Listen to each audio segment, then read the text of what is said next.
अगर हम अपने जीवन में सकारात्मकता, नई शुरुआत और ऊर्जा चाहते हैं, तो माँ देवी दुर्गा का ये स्वरूप, जिसे हम माँ कुष्मांडा कहते हैं, एक ही आराधना हमें जरूर करनी चाहिए। माँ कुष्मांडा सूर्य के समान तेजस्वी माँ है। इन्होंने ही ब्रह्मांड की रचना की थी। माँ की 8 भुजाओं में धनुष बाण, कमल और अमृत कलश है। माँ सिंह पे सवार हैं और अनाहत चक्र की अधिष्ठात्री देवी हैं। ऐसी मान्यता है कि जब सृष्टि की रचना नहीं हुई थी, तब केवल अंधकार था। तभी माँ कुष्मांडा ने अपनी प्यारी सी मुस्कान से ब्रह्मांड यानी सृष्टि की रचना की। माँ कुष्मांडा का नाम 3 शब्दों से मिलकर बना है। कु यानी थोड़ा, ऊष्मा यानी ऊर्जा और अंड यानी ब्रह्मांड। इसका अर्थ है वो देवी जिन्होंने अपनी ऊर्जा से इस छोटे ब्रह्मांड की रचना की। माँ कुष्मांडा का निवास सूर्य लोक में माना जाता है।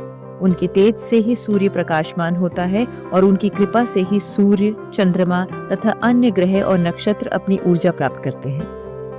माँ कुष्मांडा हमें ये सिखाती है कि सृजन और विनाश हमारे ही हाथों में है।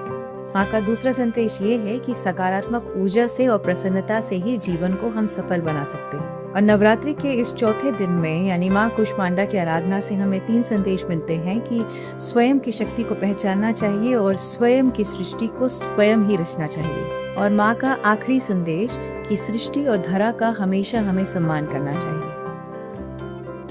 जय माता दी।